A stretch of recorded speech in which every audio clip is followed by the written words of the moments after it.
ইয়া আইয়ুহাল্লাযীনা আমানু দুখুলু ফিস-সিলমি কাফা, পরিপূর্ণভাবে ইসলামের ভিতরে দাখিল হয়ে যাও। কথাগুলো কার? তাহলে ইসলামকে বানোয়াট না আল্লাহর মনোনীত ধর্ম? পৃথিবীতে যত ধর্ম আছে শ্রেষ্ঠ ধর্ম কোনটা? আরে বাবার মুখ দিয়ে বাইরে হচ্ছে না। সব থেকে শ্রেষ্ঠ ধর্ম কোনটা? সব থেকে শ্রেষ্ঠ জাতি কোনটা? মুসলমান। আশেপাশে কোনো গোরস্থান আছে নাকি? এই গোরস্থানে হিন্দুদের গোসাইকে বলেন তোদের কিতাব লিয়াই, খ্রিস্টানদের পাদরিকে বলেন তোদের কিতাব লিয়াই, বৌদ্ধদেরকে বলেন তোর গৌতম বুদ্ধর কিতাব লিয়াই, গুরু নানক শিখেদের ওদেরকে বলেন তোদের কিতাব লিয়াই। গোরস্থানে যদি সব কিতাবগুলো এক মাস ধরে খতম পড়ে, কয়টা নাকি গোরস্থানবাসী পাবে? আরো জোরে কম। আর আমাদের যে কিতাব নাম কি? আলিফ লাম মিম। আলিফ লাম আর মিম তিনটা অক্ষর পড়েছি, গোরস্থানবাসী নাকি পাবে কয়টা? 3 10 মারহাবা কর। শুধু গোরস্থানবাসী 30টা নাকি পাবে না, যে পড়বে সেও 30টা নাকি পাবে। এর নাম হলো কোরআন। আপনারা কি মাদ্রাসা করেছেন? হাফিজিয়া। একজন হাফেজকে আল্লাহ পাক কিয়ামতের মাঠে 10 জন জাহান্নামীকে জান্নাতে নেওয়ার সুযোগ দেবে। জায়গির ম্যান কেউ নেবে। একটা টুপি দিল, পাগড়ি দিল। আজকে যত দান করলেন সব দানবীরকে আল্লাহ তাআলা এই হাফেজকে বলবে সবগুলোকে জাহান্নাম থেকে জান্নাতে নিয়ে যাও।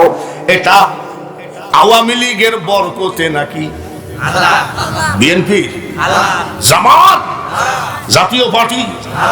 কোরআনের বরকতে বলবে যা পারিস সব নিয়ে যা। জোরে কর মারহাবা। বর্ধনগাছার ভাইয়েরা, মাদ্রাসাটা করে ক্ষতি না উপকার নাকি? ক্ষতি, ক্ষতি না, বিশাল উপকার। জান্নাতে যাওয়ার আর ভয় নাই। জোরে বলেন মারহাবা। না, জাহান্নামে যাওয়ার ভয় নাই। জান্নাতে আপনি যাবেনই এই মাদ্রাসার বরকতে। জোরে বলেন ঠিক। আর একটা উপকার হবে কি জানেন?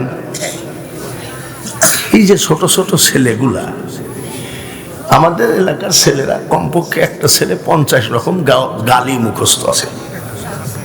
কি ছেলেরা গালি দিতে জানে না নাকি? জানে না। আমি আমাদের ওখানে মাহফিলে আজান দিচ্ছি, আল্লাহু আকবার, আল্লাহু আকবার। একটু একটা বাচ্চা ছেলে কই শালার গলা কি? তাহলে মাদ্রাসা করাতে ছেলে পেলে গুলো ওই গালি না শিখে কোরআন শিখবে, এদিকেও তো লাভ, ঠিক কিনা? সাতক্ষীরায় ওয়াজ করতে গেছি তো একটু লেট হয়ে গেছে। আজকে লেট হয়নি, আজকে আমি অনেক আগেই আসি বসে আছি। এই যে পৌঁছাচ্ছি ওনার জামাইয়ের বাড়ি। চলো চলো। তো ওখানে যাইতে লেট হয়ে গেছে। সভাপতি রাস্তায় দাঁড়ায় আছে, আমাকে বলছে আপনি বক্তাও না, বক্তার জাতো না। আপনি কেনা? বলে আমি সভাপতি। আমি ভাই রাস্তা ভাঙ্গার, 6 ঘন্টার জায়গায় 7 ঘন্টা লাগতেছে সাতক্ষীরা আসতে, বোঝেন না? বলে তাড়াতাড়ি প্যান্ডেলে উঠেন তো। তাহলে ভাই নাস্তা টাস্তা একটু চাটা দিবেন না নাকি? বলে আপনার কপালে চা নাই। তখন আমি চিন্তা করলাম যে সভাপতি কিন্তু খুব কড়া লোক। উঠলাম, দ্বিতীয় বক্তা ছাড়িয়ে দিলাম। পৃথিবীতে যত মানুষ আছে আমার ভাতিজা হলো এক ধরনের মানুষ, এক কথার মানুষ। বিয়ে করতে আমি খুব কষ্ট করে রাজি করাইছি। 3টা দাবি মানতে হবে। পারবা নাকি? মা খাদিজাতুল কুবরা বলে আবু তালেব আল্লাহ তাআলা এত ধন দৌলত আমাকে দিয়েছে, তিনটা কেন ৩৩-৯০টা শর্ত মানলেও তাকে বিয়ে করতেই হবে। নবীজির চাচা বলতেছে নিজে ইচ্ছায় ধরা খাচ্ছে, তো আমার অসুবিধা কি?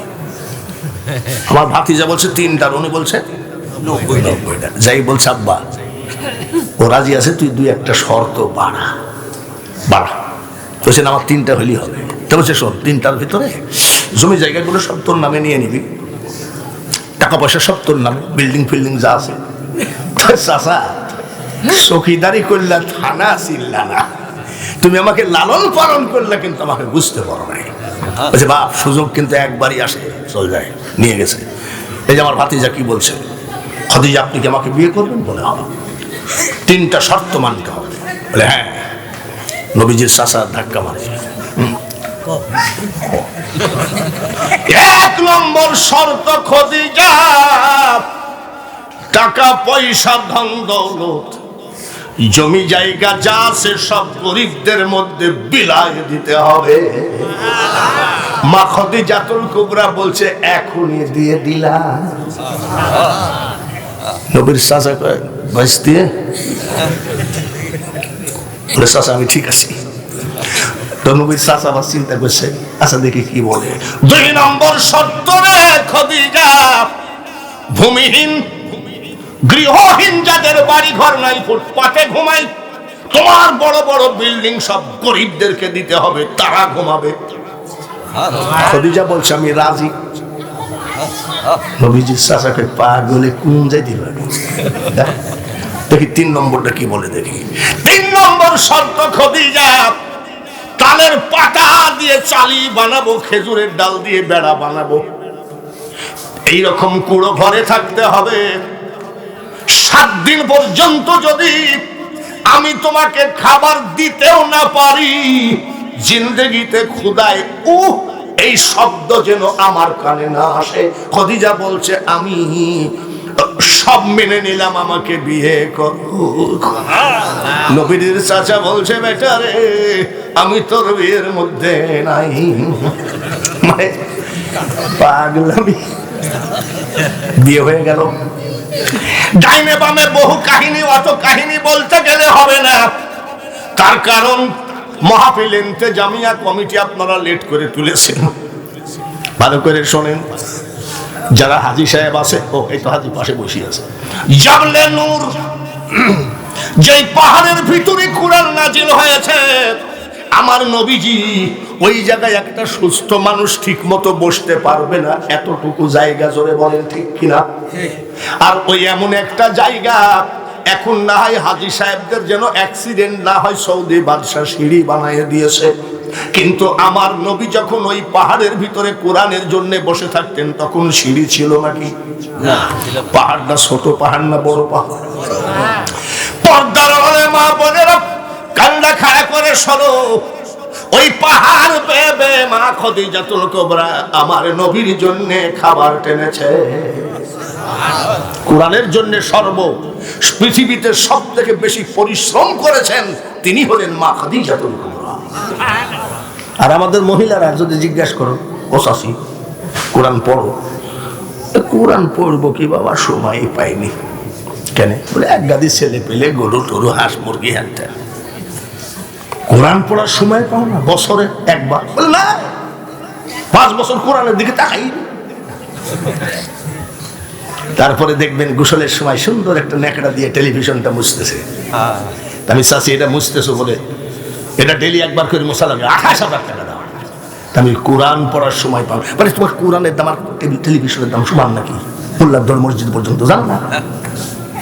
আচ্ছা, এ কি মুসলমান আর আছে? যে মহিলা বলে কোরআনের থেকে টেলিভিশনের দামটা বেশি, সে মহিলা কি আর মুসলমান থাকতে পারে? আমিও যদি বলি তাহলে আমি কি মুসলমান থাকবো? কানাল বাহরু মিদাদাল লিকালিমাতি রাব্বি লা নাফিদাল বাহরু ক্বাবলা তানফাদা কালিমাতু রাব্বি ওয়ালাউ জিনা বিমিসলিহি মাদাদা। কথাটা কার?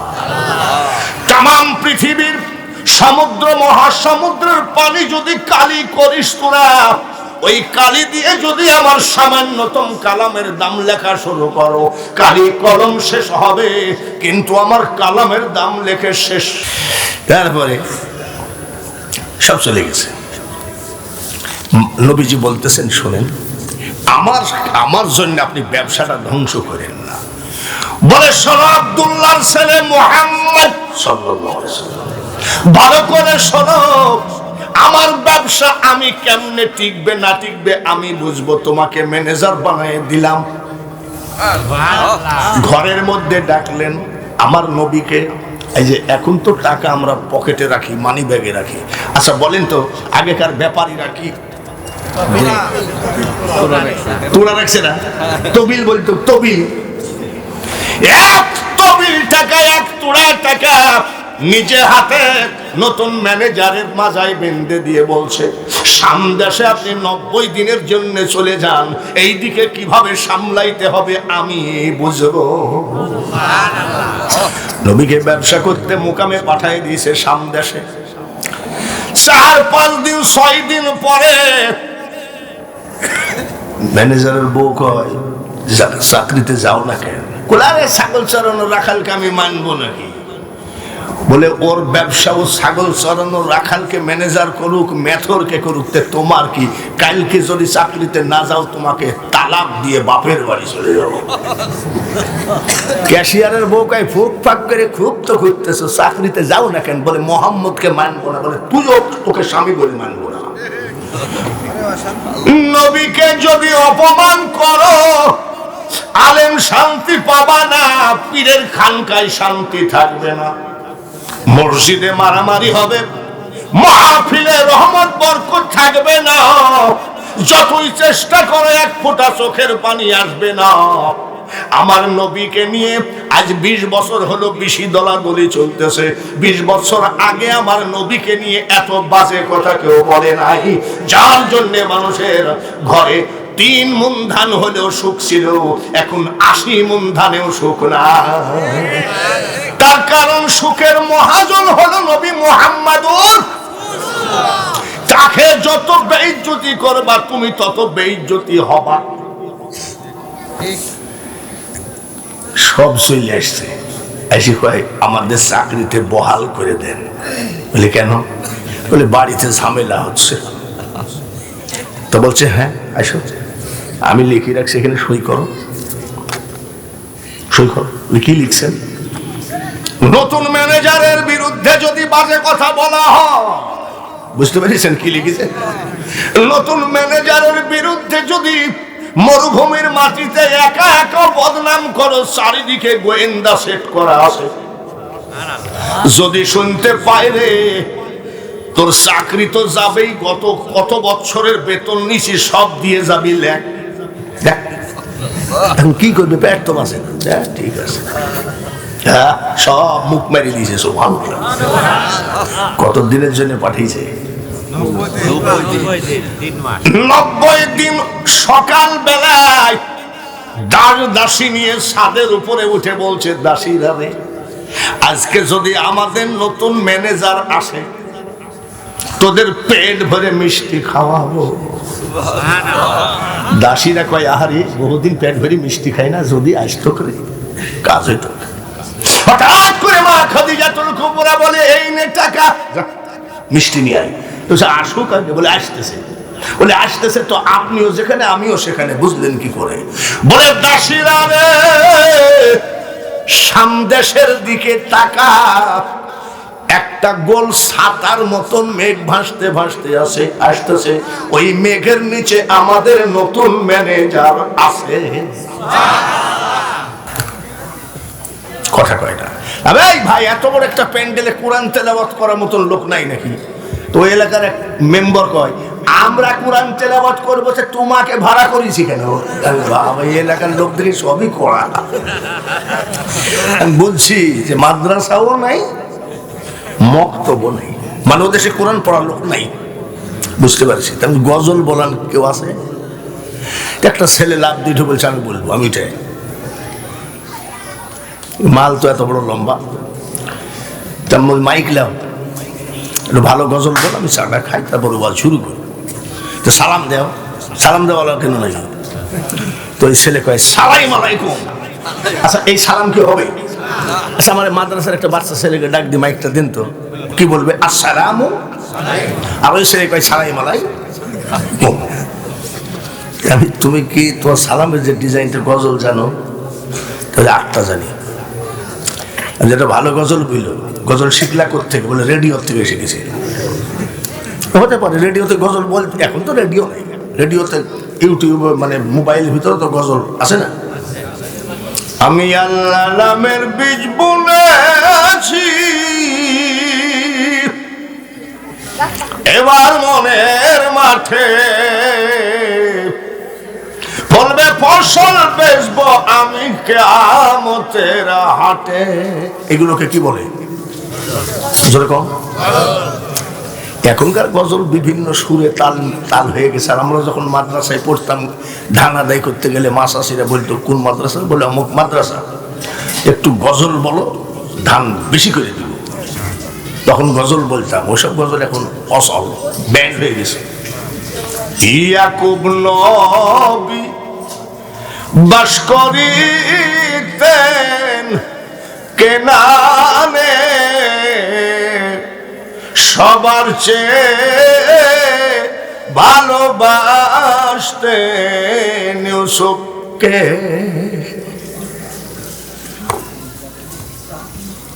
এই সবগুলোকে কি বলে?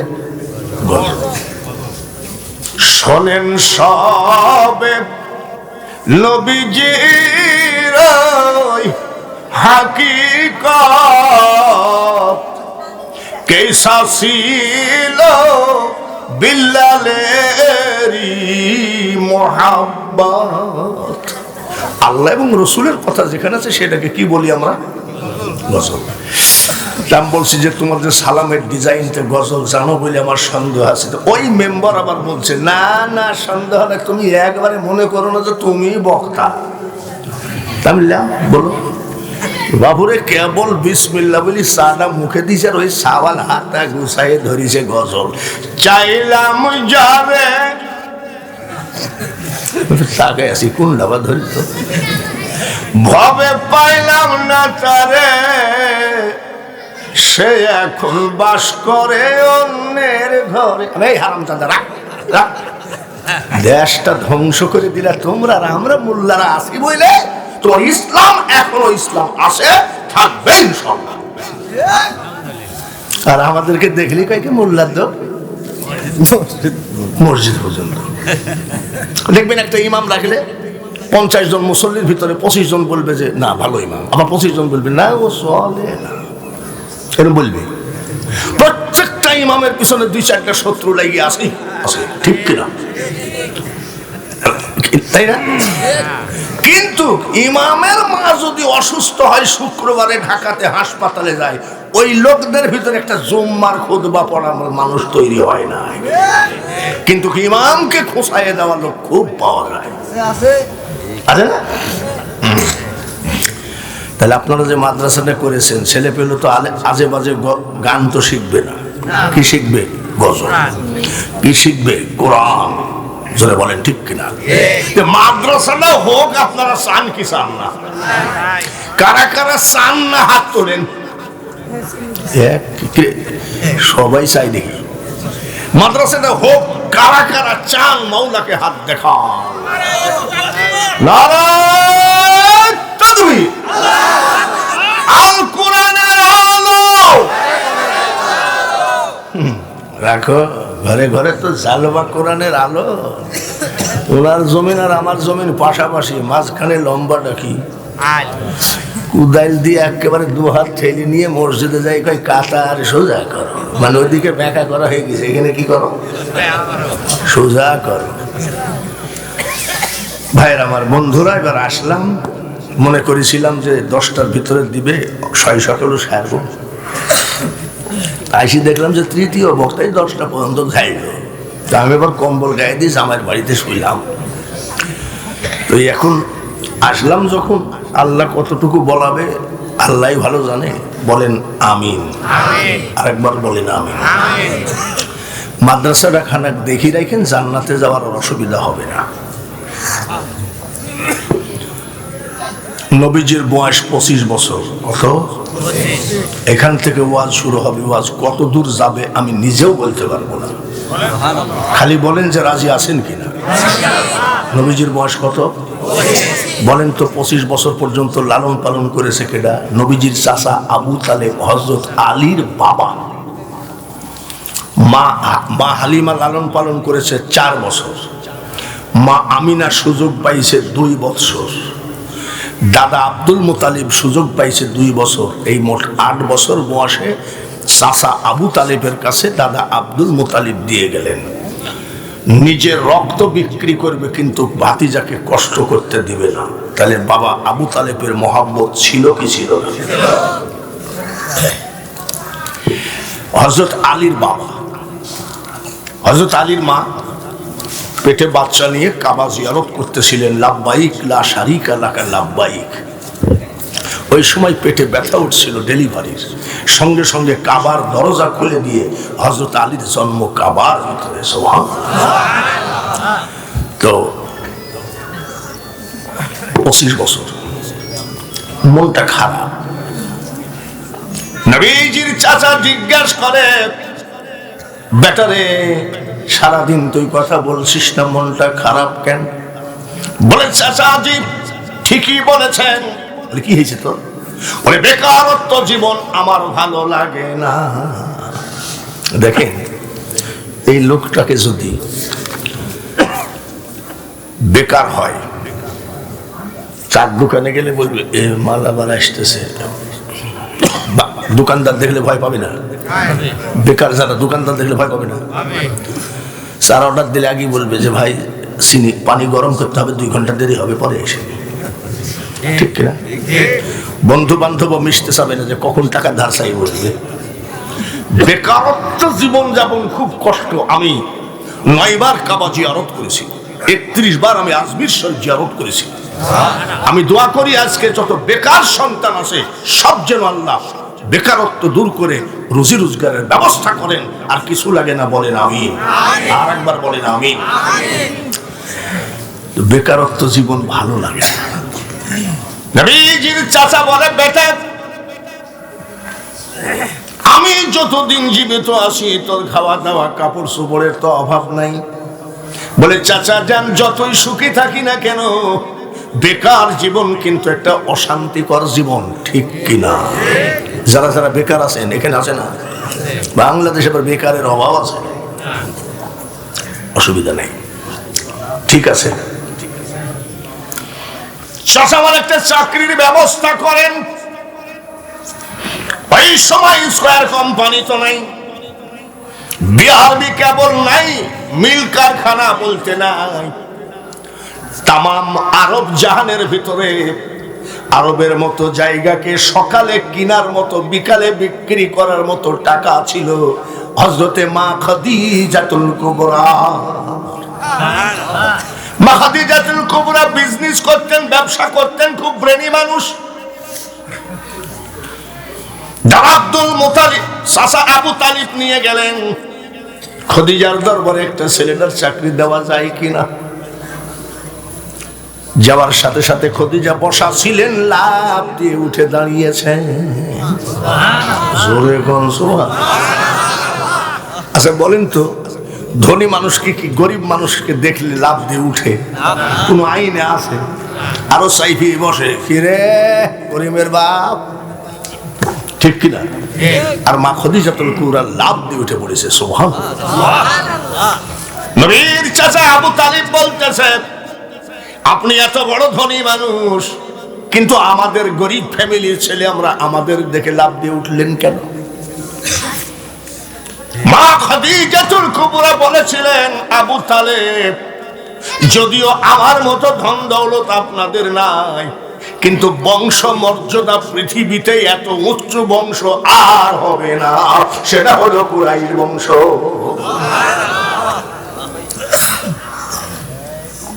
আপনার বংশের ইজ্জতে দাঁড়িয়েছি, বসেন। কেন আসছেন? বলে এটা আমার ভাতিজা। সুবহানাল্লাহ। ভাতিজা বলে হ্যাঁ। ও জীবনে মিথ্যা জানে না। জানে নাকি? জানে না।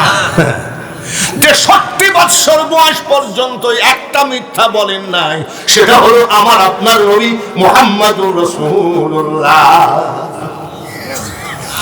তিনি হাসতেন কিন্তু দাঁত দেখা যায় তো সামনের দুইটা, আর আমরা হাসতে হাসতে চেয়ার থেকে পড়ে অ্যাক্সিডেন্ট, হাসপাতালে ভর্তি করে। বলে কি ব্যাপার? বলে হাসতে হাসতে পড়ে মাথা ফেটে গেছে। আর আমার নবী জীবনে মুস্কি হাসির ঊর্ধ্বে হাসি দেন নাই। জোরে কোন সুবহানাল্লাহ। খাদিজা আমার ভাতিজা মিথ্যা জানে না, সত্য কথা ছাড়া সে বাজে কথার ভিতরে নাই। আমাদের দেশে একদল মোল্লারা কয় মোহাম্মদ যা আমিও তা, অথচ সেই মোল্লা আগে 50,000 টাকা অগ্রিম নিয়েছে, মাহফিলের দিনে মোবাইল বন্ধ। বলে ব্যাপার কি? ড্রাইভারকে ফোন করা হলো, বলে উনি ওনাকে ডিবিতে ধরে নিয়ে গেছে। কিন্তু না রে না, এ জায়গায় 1 লাখ মিটানো ছিল, 50,000 নিয়ে নিছে। আর এক জায়গায় 1 লাখ টাকার মাহফিল ধরেছে।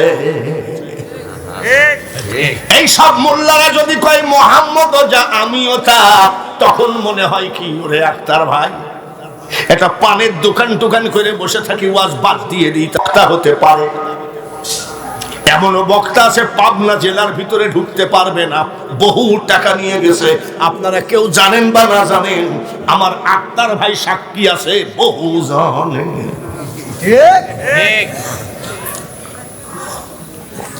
আবার বক্তা কি কয়, এক বক্তা দেখছি আর এক বক্তাকে কয় ওর মুখে পেশাব করে দেয়। আচ্ছা এ কি উচিত কথা? এ বক্তা না, মুসলমান তো বটে। জোরে বলেন ঠিক কিনা? এ মূর্খের বাচ্চা মূর্খ, ইন্নামাল মুমিনুনা ইখওয়া। আল্লাহ তাআলা আইন করে দিল, মোল্লা বংশ, বুশার বংশ, সর্দার বংশ, যেই হোক না কেন, মুসলমান পরস্পর জোরে বল। তাহলে তুই যে বললি ওই বক্তার মুখে পেশাব করে দাও, তাহলে মনে করতে হবে এই মানুষটা মুসলমান না। টুপি আছে, দাড়ি আছে, জুব্বা আছে, কিন্তু লুঙ্গি তুললে মনে হয় মেশিনটা কাটা নাই। তাহলে এত বাজে কথা মুসলমান হয়ে মুসলমানকে বলতে পারে না, ঠিক কিনা?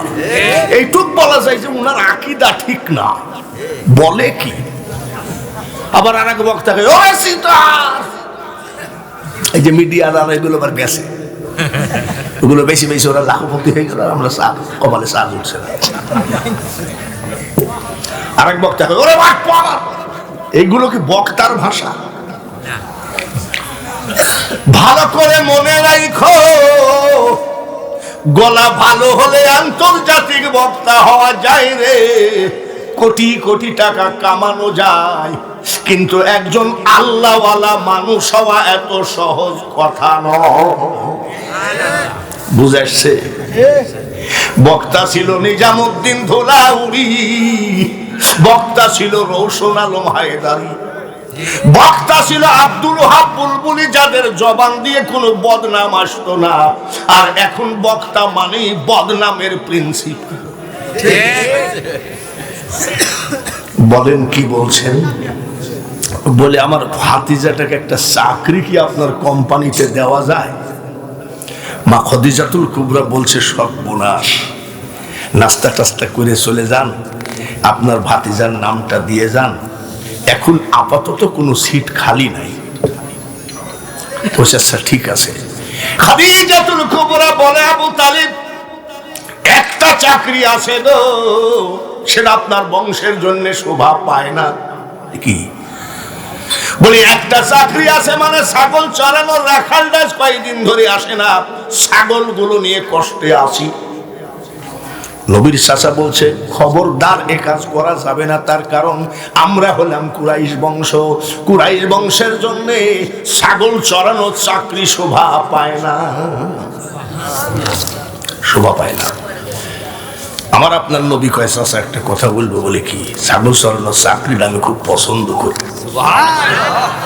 আমার নবীর চাচা কয় তুমি কি আগে ছাগল চড়াইছো নাকি? বলে না, ময়দান মাঠে ছাগল গুলো চড়বে আমি একা একা, আমার মাওলাকে নিয়ে ভাবতে বড় ভালোবাসি। সুবহানাল্লাহ।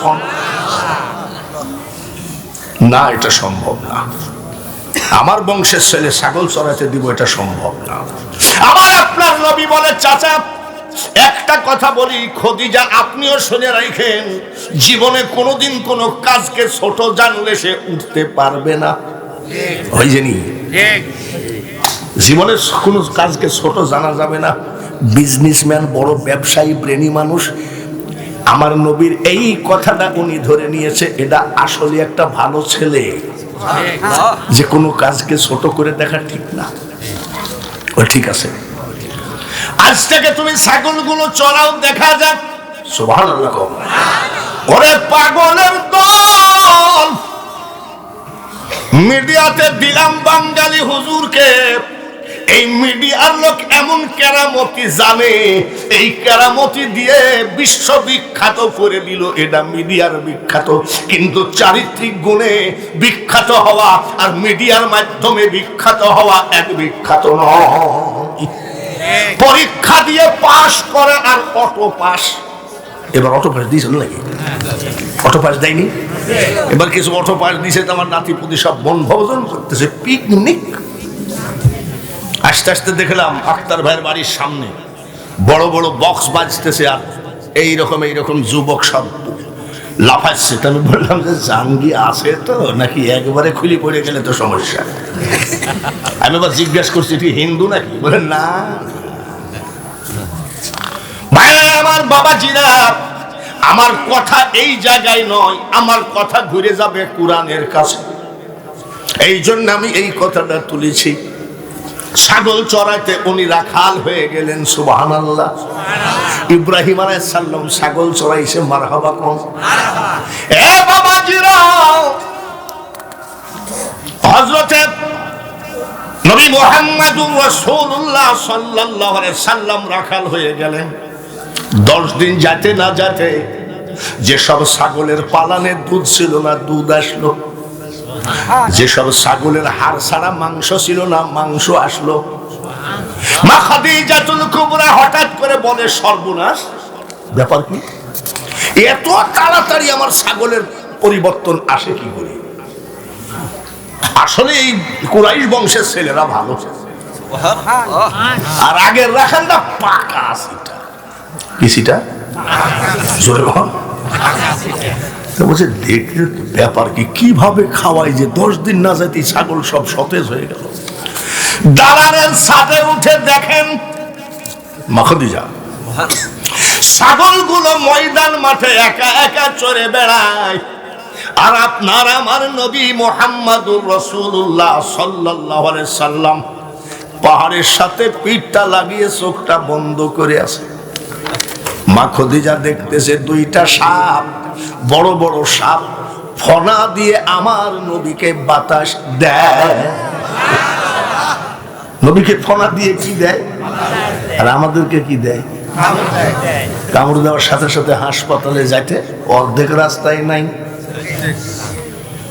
বাঙালি হুজুরকে সাপে কামড়াইছে, কুষ্টিয়া হাসপাতালে যেতে যেতে 12 মাইল যাই মারা গেছে।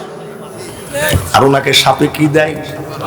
তাহলে এই মোল্লা যদি কয় মুহাম্মদ যা আমিও তা, তাহলে মনে করতে হবে এই মোল্লা ইসরায়েলের লোক, ফিলিস্তিনের লোক না। মা খাদিজাতুল কুবরা বলে, এই তোমরা কে আসো? লাঠি নাও, আমার রাখালটাকে কামড়ি খেয়ে ফেলবে, যাও তো। 10-12 জন লোক লাঠি নিয়ে যায়, দেখে সাপ নাই। ওগো রাখাল ভাই, তোমাকে সাপে কামড়াইছে নাকি? আমার আপনার নবী কয়, তোমরা কি পাগল হয়ে গেছো নাকি? এখানে কোনো জঙ্গল নাই, গাছ গোছালি নাই, সাপ আসবে কেমনে? সবাই ঘুরিয়ে আসলো। খাদিজা, সাপ তো নাই। খাদিজা সাপ দেখছে কয়টা? জোরে কম। জীবের কি, আমি আগে ওয়াজে গান টান 2-1টা গাতাম, তো এলাকার লোক বলতো যে বাউল হুজুর। আমি ছাড়িয়ে দিয়েছি, এখন সব বক্তা গান ছাড়া হয় না। তাহেরি গান, রব্বানি গান, নাকি? গান কি বাঙালি হুজুর কম জানে না? কিন্তু গান গাইতে আসবো কেন? উদাহরণে 2-1টা আসতে পারে। যেমন নতুন বৎসরে আমি বেশি খুশি হয়েছি, একটা জিনিস পাইছি, বলবো নাকি? নতুন বৎসরে অনেকে পাইলে খুশি হয় না যে ভাই এই বৎসর আমার এই হয়েছে। এই নতুন বৎসরে আমি বিশাল খুশি, মহা খুশি মমতাজ ফেল করাতে। হাসে কেন? কি জন্য মমতাজ গান গায়? দয়াল আমার এই পথ দিয়া আসবে রে, আমি সদাই থাকি পন্থ পানে চায়া। দয়াল নামাজ ছাড়া আসবে না। আসসালাতু মেরাজুল মুমিনিন, যার নামাজ আছে নামাজের সাথে দয়ালের মেরাজ হবে। হাদিসে আছে কি নাই?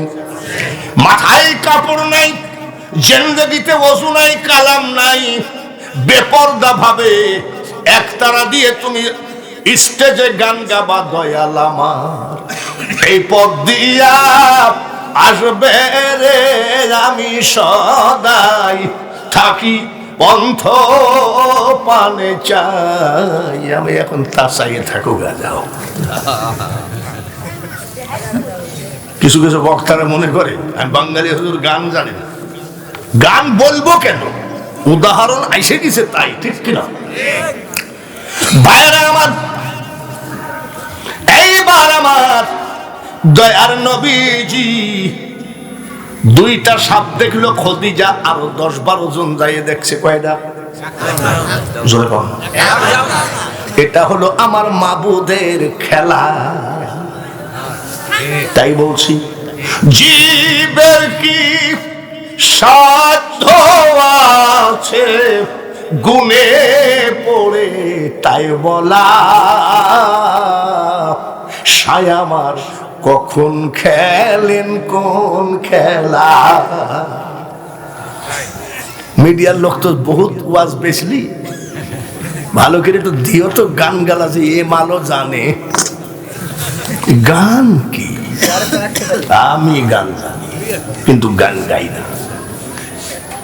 এ দুনিয়া দেখতে সুন্দর রে মানুষ, শুধু মায়ার ঘর। আইসো একা যাইবা একা, কিসের অহংকার রে বলো, কিসের অহংকার। আমি যখন টান মারি লালন শাহ বাড়ির কাছে, লালন শাহ শিল্পীরাও কয় বস, আমি তোর বস না, তোর বাপের বস। আমার কাছে হিটটাই নিয়ে দেখ। ভাইরা আমার, মা খাদিজাতুল কুবরা ভাবতে লাগছেন। এই তো ভাবার জন্যই তো আল্লাহ দেখাইছে নাকি?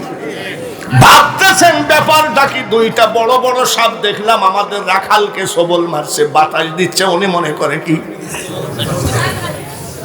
ঘটনা কি ব্যাপার। আবার দুপুর বেলায় উঠেছে দালালের সামনে, ঘটনা কি? আমি দেখলাম সাপ।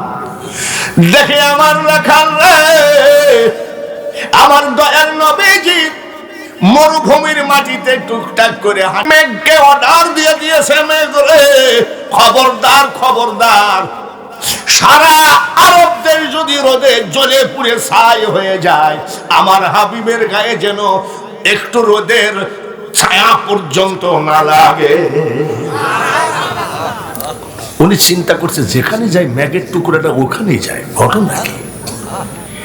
সকালবেলায় দেখলাম সাপ, আবার এখন দেখতেছি মেঘে কি করে জোরে কম। আর আমরা বজ্রপাতে মরি। আমরা কি বজ্রপাতে মরি, আর ওনাকে কিসে ছায়া দেয়? মা খাদিজাতুল কুবরা আবার বিকাল বেলায় উঠেছে মরুভূমির মাটিতে। ইন্দারা, ইন্দারা মনে হয় চিনবেন না, কুয়া আগে ছিল। 70-72 হাত দড়ি ছাড়া মরুভূমির কুয়ার পানি উঠে না। এখানে যারা মুরব্বী আছেন, কুয়ার পানি তুলতে গেলে আমাদের দেশে 15-16 হাত দড়ি লাগতো, আর বন্যার সময় দড়ি না হলেও কুয়া ভর্তি হয়ে যাইতো। দড়ি ছাড়া পানি তুলতেছে। সুবহানাল্লাহ। খাদিজাতুল কুবরা বলে কি দড়ি ছাড়া পানি উঠাই কেমন? আমার আপনার নবী, পৃথিবীর শ্রেষ্ঠ নবী, নবীদের শ্রেষ্ঠ নবী, সৃষ্টি জগতের শ্রেষ্ঠ নবী, আমার নবীর সম্মানে গহীন ইন্দারার পানি উঠে নবীর বালতি ভরে যায়। ছাগলগুলো সব লাইন দিয়েছে, সুবহানাল্লাহ। একটা পানি খায়, একটা যাই দাঁড়ায়। আমি আর আক্তার, আমি অবসর, আক্তারও অবসর। ভাই তুই 50টা ছাগল কিন, আমি 50টা ছাগল কিনি, চল মাঠে ছাগল চড়াই বেড়াই। তা আমরা দুইজন ছাগলকে যদি পানি খাওয়াই,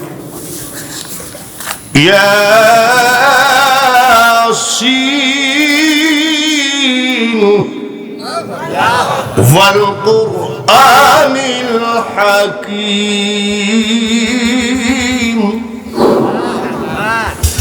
সূরা ইয়াসিন পড়ে পানি ফুঁক দিয়ে নিলাম। ছাগলে কি লাইন দিবে? ওইভাবে একটা খাবে আর একটা দাঁড়াবে, মাথার মধ্যে ঠ্যাং, ঠ্যাংয়ের মধ্যে পা দিয়ে বালতি ফেলাইয়ে দিবে, ঠিক কিনা? আর মা খাদিজাতুল কুবরা দেখতেছে আদবের সাথে যাই খাচ্ছে, আর একটা যাই দাঁড়াচ্ছে। সুবহানাল্লাহ। আর একটা কি দেখলেন? দড়িবিহীন। সুবহানাল্লাহ। মা খাদিজাতুল কুবরা ঘরের ভিতরে গেলেন। আমাদের দেশের মেয়েদের যেমন স্টার জালসা সম্পর্কে অবগত আছে, কোন দিন কোন সিরিয়াল আছে, ঠিক না? আর মা খাদিজাতুল কুবরা তাওরাত, জবুর, ইনজিল কিতাবের পারদর্শী ছিলেন।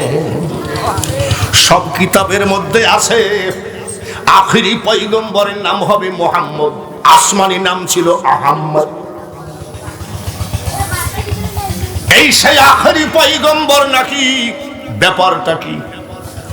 সারাদিন ছাগলগুলো নিয়ে বাড়ি আসলেন, জানলার পাশে দাঁড়িয়ে তাওরাত, জবুর, ইনজিল কিতাব বের করে করে দেখেন কেমন চুল হবে, কেমন ভুরু হবে, কেমন নাক হবে, কেমন ফিগার হবে, সব মিলে গেছে। মা খাদিজাতুল কুবরা কয়, এই লোককে দিয়ে ছাগল চড়াইলে তো আমি পাপী হয়ে যাব। সুবহানাল্লাহ। খেলা খেলতেছে কেলা? বাংলাদেশের খেলা কে খেলছে? আমাদের বাংলাদেশে কিছু কিছু লোক কয় 2023 সালে দুর্ভিক্ষ হবে। এটা কয় সাল দুর্ভিক্ষ হয়েছে নাকি? আপনি কি জানেন যে সিলেটে একটা তেলের খনি উঠছে? শুনছেন না? ডেলি 850-900 ব্যারেল তেল আসতেছে। এটা ওলি আল্লাহর দেশ, এটা শ্রীলঙ্কা নয়, এটা ভারত নয়, এটা মালদ্বীপ নয়, এটা মালয়েশিয়া নয়, এটা বাংলার মাটি। এমন কোন অঞ্চল নাই যে জায়গায় আল্লাহর ওলি ঘুমায় নাই। এইবার মা খাদিজাতুল কুবরা চিন্তা করলো, একে দিয়ে ছাগল চড়াইলে কি হবে? আমার ব্যবসা বাণিজ্য সব শেষ, আমিও দুজকে যাব। সকালবেলায় ম্যানেজার, ক্যাশিয়ার, সুপারভাইজার, ফিল্ডম্যান সবাইকে ডাকছে, সব চলে আসছে। ব্যবসার মানে ওনার যত সব লোকজন, কর্মচারী সব ডাকছে। উনি মনে করে কি এত বেলা, এত ভোরবেলায় ডাকছে, মনে হয় আমাদের বেতন বাড়াবে। আইসি বলছে যে আপনি আমাদেরকে ডেকেছেন। খাদিজাতুল কুবরা বলছে সব দাঁড়াও, কথা আছে। আজ থেকে আমাদের নতুন ম্যানেজার ছাগল চড়ানোর রাখালকে বানায় দিলাম।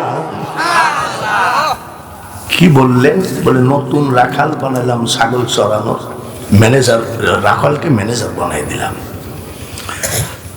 ম্যানেজার বলছে উনি যদি ছাগল চড়ানোর থেকে ম্যানেজারি পোস্ট পায় তাহলে আমাকে কোন জায়গায় দিবেন? বলে তোর কোনো পোস্টই নাই। ক্যাশিয়ার বলছে আমি ওকে মানি না ম্যানেজার, আমি ছাগল চড়ানো রাখালকে সার্জার করতে পারবো না। বলে কে কে মানবা না? সব হাত তুলেছে। বলে গেট আউট, তোদের চাকরি নাই, যা। তার কারণ উনি দেখতেছে আসল মানি তো আমি পাই গেছি, আমার ব্যবসা দিয়ে কি হবে, ঠিক কিনা? তারপরে সব চলে গেছে। নবীজি বলতেছেন শোনেন, আমার জন্য আপনি ব্যবসাটা ধ্বংস করেন না। বলে শোনো, আব্দুল্লাহর ছেলে মুহাম্মদ সাল্লাল্লাহু আলাইহি ওয়াসাল্লাম, ভালো করে শোনো, আমার ব্যবসা আমি কেমনে টিকবে না টিকবে আমি বুঝবো, তোমাকে ম্যানেজার বানিয়ে দিলাম। ঘরের মধ্যে ডাকলেন আমার নবীকে। এই যে এখন তো টাকা আমরা পকেটে রাখি, মানি ব্যাগে রাখি। আচ্ছা বলেন তো, আগেকার ব্যাপারীরা কি তোলা রাখছে না? তবিল বলতো, তবিল এক তবিল টাকা, এক তোড়া টাকা নিজে হাতে নতুন ম্যানেজারের মাজায় বেঁধে দিয়ে বলছে, সামদেশে আপনি 90 দিনের জন্য চলে যান, এই দিকে কিভাবে সামলাইতে হবে আমি বুঝবো। নবীকে ব্যবসা করতে মুকামে পাঠিয়ে দিয়েছে সামদেশে। 4-5 দিন 6 দিন পরে ম্যানেজারের বউ কয়, চাকরিতে যাও না কেন? কোলারে ছাগল চড়ানো রাখালকে আমি মানবো নাকি? বলে ওর ব্যবসা, ও ছাগল চড়ানো রাখালকে ম্যানেজার করুক, মেথরকে করুক, তোমার কি? কালকে যদি চাকরিতে না যাও তোমাকে তালাক দিয়ে বাপের বাড়ি চলে যাবো। ক্যাশিয়ারের বউ কয়, ফুক ফাক করে খুব তো ঘুরতেছো, চাকরিতে যাও না কেন? বলে মোহাম্মদকে মানবো না। বলে তুইও তোকে স্বামী বলে মানবো না।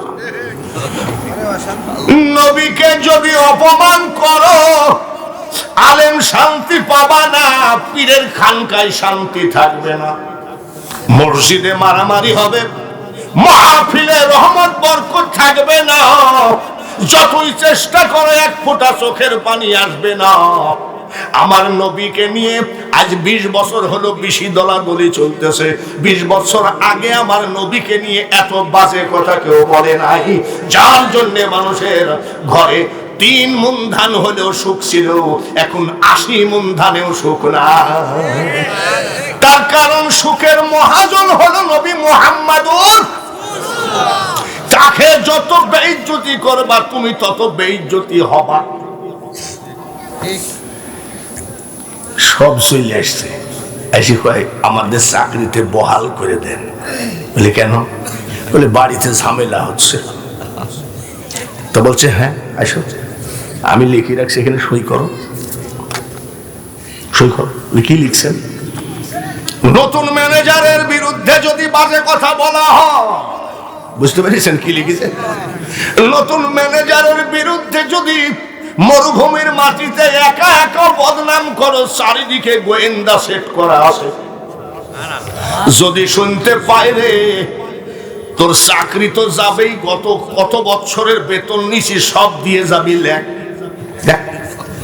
এখন কি করবে? পেট তো বাঁচে না। ঠিক আছে, সব মুখ মেরে দিয়েছে। কত দিনের জন্য পাঠিয়েছে? 90 দিন। সকাল বেলায় দাসী নিয়ে ছাদের উপরে উঠে বলছে, দাসীরা রে, আজকে যদি আমাদের নতুন ম্যানেজার আসে, তোদের পেট ভরে মিষ্টি খাওয়াবো। দাসীরা কয়, আহারে বহুদিন পেট ভরে মিষ্টি খাই না, যদি আসতো করে কাজ হইতো। হঠাৎ করে মা খাদিজাতুল কুবরা বলে, এই নে টাকা, মিষ্টি নিয়ে আয়। তো আসুক আগে। বলে আসতেছে। বলে আসতেছে তো আপনিও যেখানে আমিও সেখানে, বুঝলেন কি করে?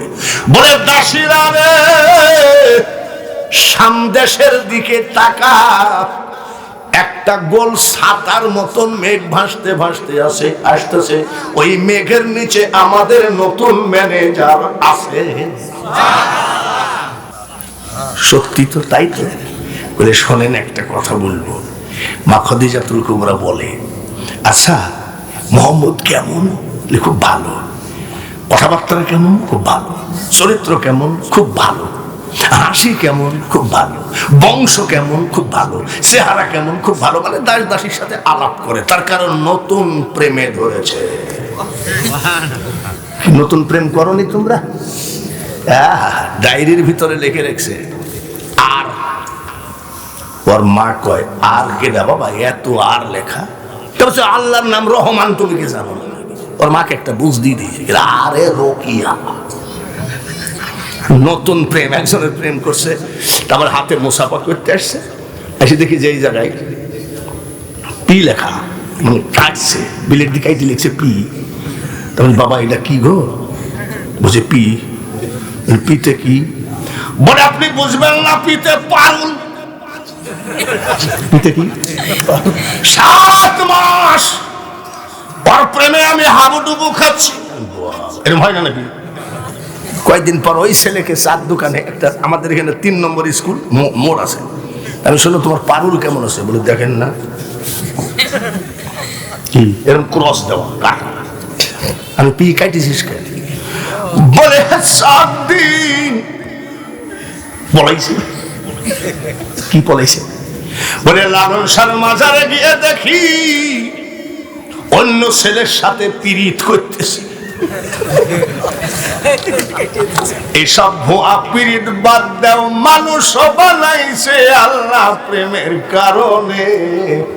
প্রেমের ডুরি বান্ধ নবীজির সনে, নবীর সাথে প্রেম করলে আল্লাহ পাওয়া যায়, আল্লাহ খুশি হলে জান্নাতের দরজা খোলা হয়ে যায়। দাস দাসী কয়, আচ্ছা আপনি খালি মোহাম্মদের কথা বলেন কেন? তো বলছে আপনি হলেন আরবের ধনী মানুষ, আর রাখাল ছিল, বিয়ে করলে লোক টিটকারি মারবে, বলে আমার যা সহ্য হচ্ছে না। প্রেমটা লাগাই দিয়েছে কে? জোরে কম। ভাইয়েরা আমার, নবীজি আসলেন কতদিন পর? এই নেন আপনার হিসাব 90 দিনের। মা খাদিজাতুল কুবরা এক নজর ব্যবসার খাতা কলম দেখে দেখতেছে, আজীবন ম্যানেজাররা যা লাভ করেছে, আমার আপনার নবী নতুন ম্যানেজার তার থেকে 1000 গুণ বেশি লাভ করেছে। মহাজন খুশি না বেজার? এই দাসী শোনো, আমাদের নতুন ম্যানেজারকে বলো যতদিন আমার দরবারে ম্যানেজার আছে ওর কোনো হিসাব লাগবে না। যা, কি লাগবে না? দাসীরা কয়, মুহাম্মদ সাল্লাল্লাহু আলাইহি ওয়াসাল্লাম এমন কপাল নিয়ে আসছিলা, আমাদের কেউ 7 বছর 10 বছর 12 বছর হয়ে গেল দাসী থাকলাম, 10 দিনের মাথায় তুমি ম্যানেজার হয়ে গেলা, আর এমন সুখবর তোমার কোনো হিসাব লাগবে না। আমার নবী খুশি না বেজার? খুশি। কি বাংলাদেশি ম্যানেজার নাকি? খুশি বললেন। বাংলাদেশ সরকার যদি বলে সোনালী ব্যাংকের ম্যানেজারের কোনো হিসাব লাগবে না, আমি সরকার ঘোষণা করে দিলাম, 6 মাস পরে দেখবেন টাকা তো তোদের কথা, টাকার বাক্সও নাই। আর আমার নবীকে বলার সাথে সাথে বলতেছে, খাদিজাকে বলে দিও হিসাব না নিলে আমি চাকরি করব না। এর নাম হলো নবী। বলে কেন? এরকম সুযোগ কেউ ছাড়ে? বলে আজ হোক কাল হোক আমি অবসরে যাব, নতুন ম্যানেজার হবে, সে যে বলবে 10টা টাকা চুরি করেছে, আমার কারণে আমার আল্লাহর মুখ বেজার হবে, এমন কাজ আমি করতে পারবো না। হিসাব নিলে চাকরি হয়ে গেল।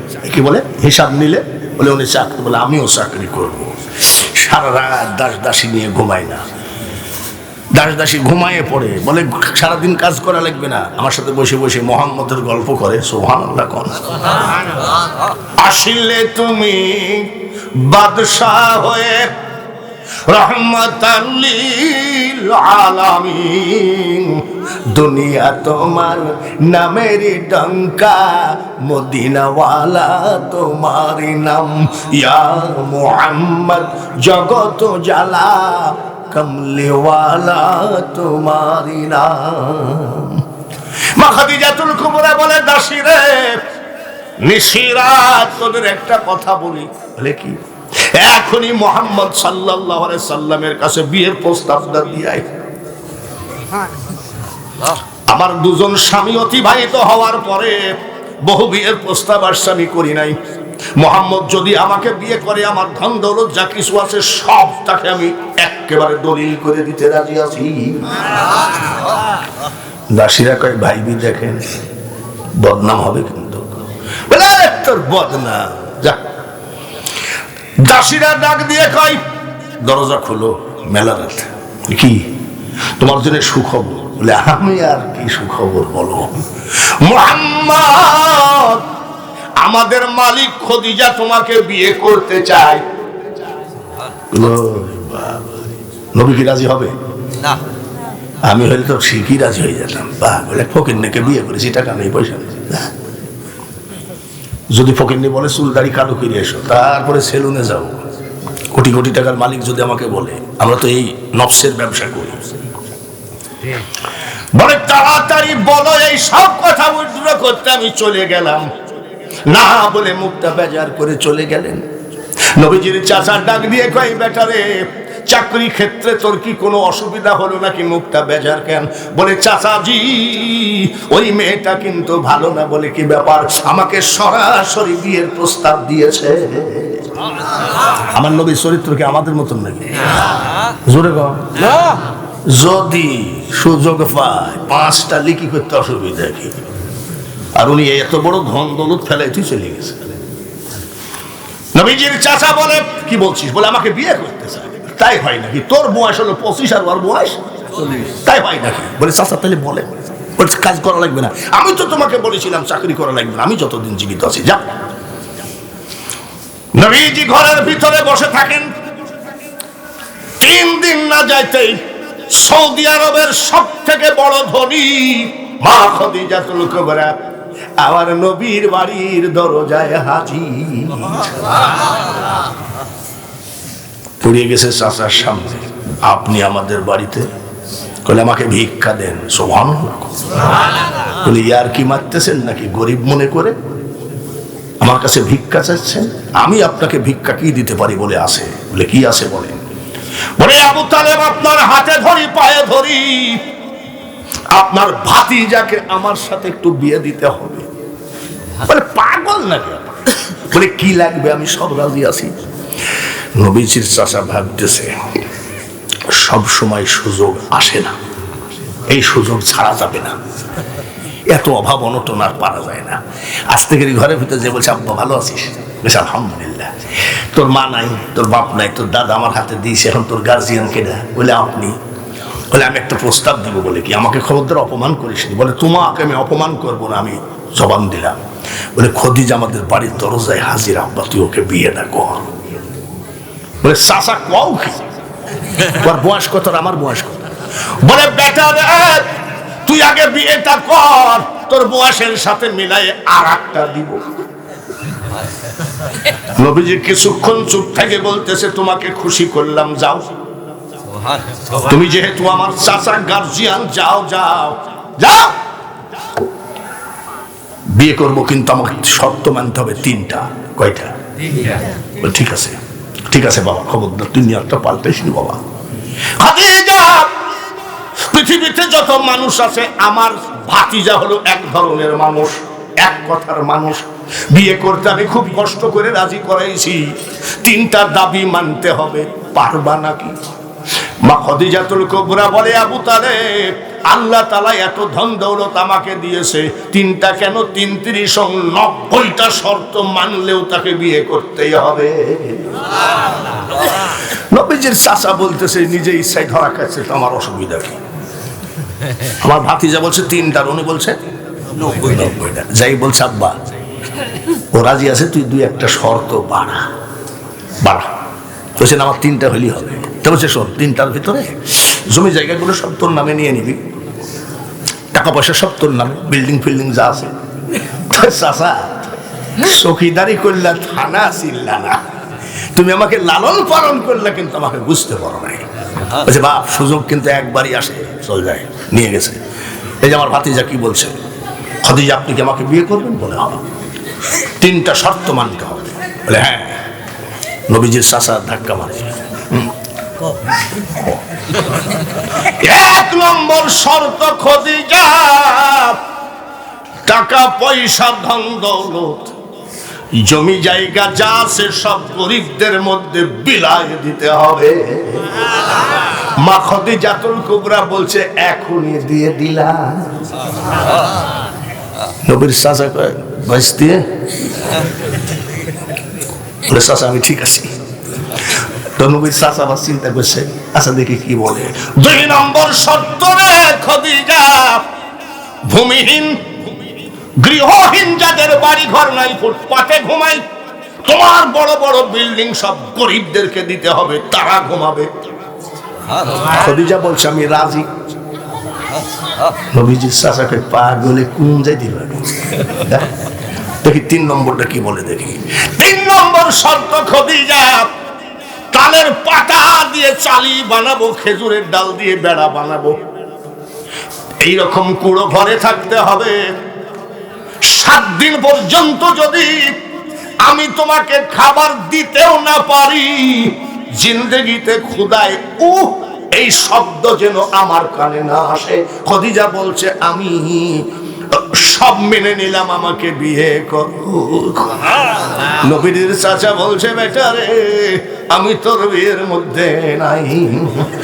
মানে পাগলামি। বিয়ে হয়ে গেল। ডাইনে বামে বহু কাহিনী, অত কাহিনী বলতে গেলে হবে না।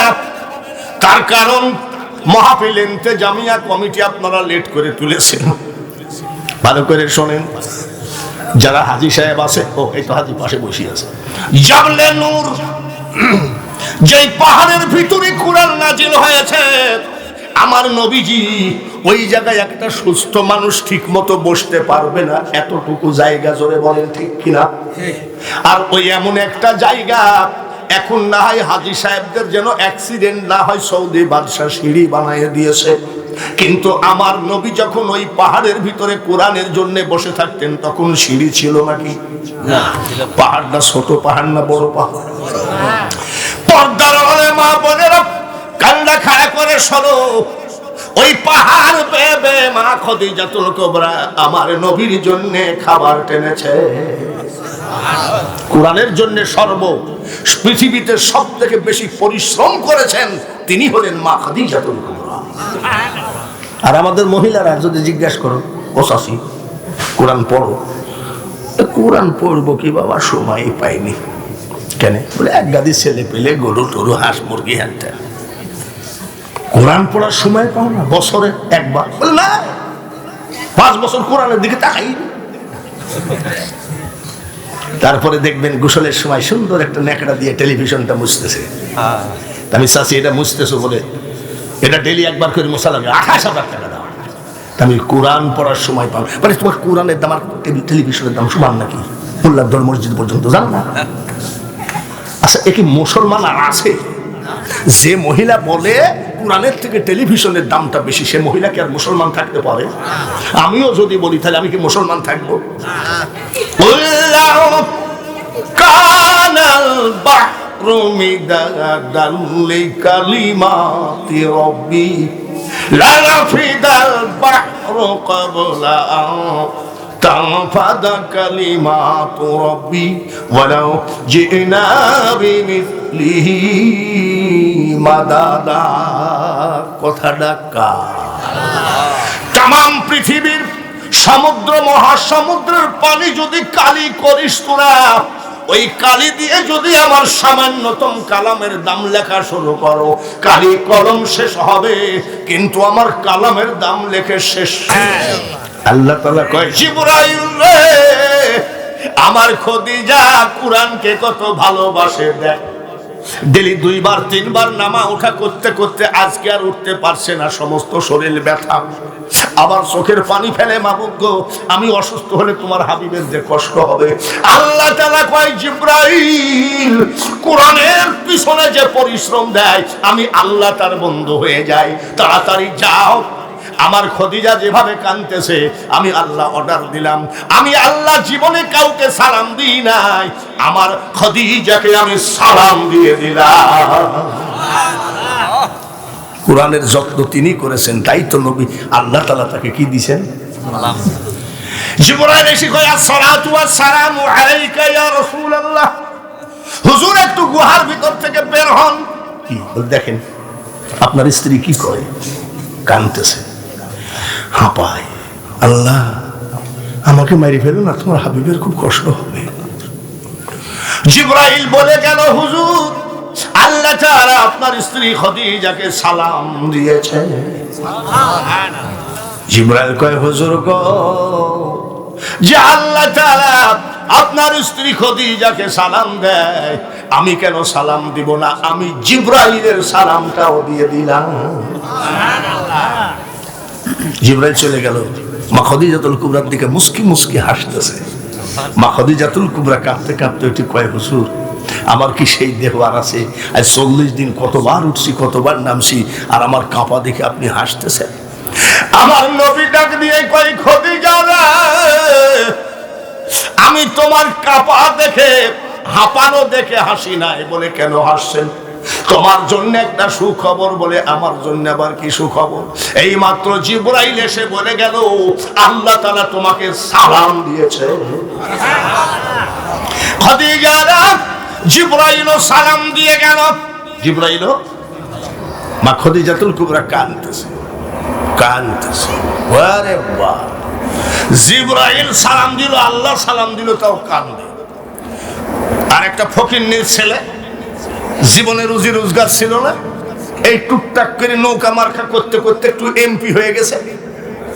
এমপির বউ কিন্তু এমপি হওয়ার আগে মাথায় হাত দিয়ে দেখতো চাষি কি হয়েছে, যে এমপির বউ হয়ে গেছে তখন গায়ে হাত দেওয়া। খালি নৌকা মার্কাকে বলছি না, আমাদের ফুটানিটা এমনিতেই হয়ে যায়, আর তখন আমাদের এমনিতেই ধ্বংস নেমে আসে। জোরে বলে ঠিক না? যখনই আপনার ভিতরে অহংকার আসবে, আপনার ভিতরে তখনই ধ্বংস এসে যাবে। কোন সময় ধ্বংস কিভাবে আসবে আপনি মোটেও টের পাবেন না। তা আপনাদের চোখের সামনে তা দেখা যায় না। জোরে বলে দেখা যায় না? আমি যত বেলা ওয়াজ করবো তত বেলা থাকবেন। কোথায় 1 নম্বর না 2 নম্বর? এখন তো 1 নম্বর লোক পাওয়াই মুশকিল। মসজিদের ভিতরে জুম্মার দিনে 2000 টাকা দিয়ে কয় ঈগল মার্কা। খোদার কসম কাউকে বললেন না ভোট আপনার। মসজিদের বারান্দায় এসে 2000 টাকা দিয়ে কয় ট্রাক মার্কা। চিন্তা করে ভোট আপনার। মসজিদের যেই বাইরে গেছে আওয়ামী লীগের লোক 5000 টাকা দিয়েছে। নৌকা খেয়াল রাখিস বলে খোদার কসম আমার 14 গোষ্ঠীর ভোট আপনার। আচ্ছা ভোট কয় দেখো, জোরে কর, 1 ভোট কয়বার বেচে এরকম নাই নাকি? আরে এখানে তো ভোট বেচার লোক নাই, এখানে যা আছে সব আল্লাহ। বাইরে আমার আমি বলছি 1 নম্বর লোক পাওয়া মুশকিল, যার জন্য আপনারা কথাটা 1 নম্বর না 2 নম্বর? 1 নম্বর তো। 1 নম্বর কথা যদি হয়, আমি বাঙালি হুজুর এখন ওয়াজ শুরু করি নাই, কেবল ভূমিকা চলছে। কেবল কি ভূমিকা? কত ডিজাইনের ওয়াজ করব, মেয়েদের ওয়াজ হবে, যুবকদের ওয়াজ হবে, নাকি অসুবিধা আছে? যুবকদের ওয়াজ করলে অসুবিধা আছে? আমরাও তো একসময় যুবক ছিলাম নাকি? যেরকম যুবকরা যখন হাতের মধ্যে বিড়ি থাকতো তখন ইমাম সাহেব এসে বিড়ি ফেলাই দিয়েছে, হাজি সাহেব আসছে ফেলা বিড়ি, চেয়ারম্যান আসতেছে ফেলাই দাও, মুয়াজ্জিন আসতেছে ফেলাই দাও, চেয়ারম্যান আসতেছে ফেলাই দাও। আর এখনকার কিছু বেয়াদব যুবক কয় কে ইমাম সাহেব ভালো আছেন তো, ম্যাচ আছে না? ইমামের কাছে ম্যাচ চাই, এই জামানায় যুবকের একটু ওয়াজ দরকার আছে না? জোরে করে আছে না? মার সাথে 6 মাস কথা কয় না, শাশুড়িকে নিয়ে চাইনিজ খাও, দাঁড়াও আজকে ওয়াজ শুরু। ওয়াজ শুরু করার আগে আমি একটু ভূমিকা দিলাম, ওয়াজ শুরু করার আগে তাহলে বুঝতে হবে যে কোরআনকে বাঁচাইতেই হবে। রাজি আছেন কিনা? কিছু কিছু লোক বন্ধ পেয়েছে। এই আমার মাথার পাগড়িটা বিছাই দিলাম, এই কয়টা লোকের মধ্যে জাল ফেলাইছে 2 বক্তা, ছোট পুকুর জাল ফেলাইছে, আচ্ছা বসান 2 বক্তাই কালেকশন করেছে, আর কি টাকা আছে নাকি? তারপরেও আপনারা যদি কিছু মনে করেন যে না কোরআন পড়তে জানলাম না, কোরআনের মাদ্রাসা কিছু করতে জানলাম না, তো কমপক্ষে আজকে পকেটের 50টা টাকা দিয়ে একটু কোরআনের সাথে শরীক থাকি। মা খাদিজাতুল কুবরা যদি কোরআনের খেদমত করে জান্নাতি হয়ে যায়, আল্লাহ সালাম দেয়, আপনিও জান্নাতবাসী হয়ে যাবেন। আর আমি দোয়া করব আজকে আমার মাদ্রাসায় যে আমার পাগড়ির উপরে টাকা দিবেন তাদের জন্য দোয়া করবো, আল্লাহ আমি বাঙালি হুজুর মরার আগে যেন হজের টাকা হয়ে যায়। না দিয়ে সুবহানাল্লাহ বললে হবে নাকি? পাগল নাকি? আল্লাহকে এত পাগল নাকি? আগে দেন তারপরে সুবহানাল্লাহ। আরেকটা দোয়া করব, আমার পাগড়ির উপরে যারা 50 টাকা 10 টাকা 20 টাকা 100 টাকা যে যা দেবেন তাদের হাতখানা যেন কোনো বেঈমানের কাছে, মুনাফিকের কাছে টাকার অভাবে নিছু না হয়। তাড়াতাড়ি আসেন তো, একটু ওয়াজ করার সুযোগ করে দেন তো। সুবহানাল্লাহ। 500 টাকার নোট, নারায়ে তাকবীর।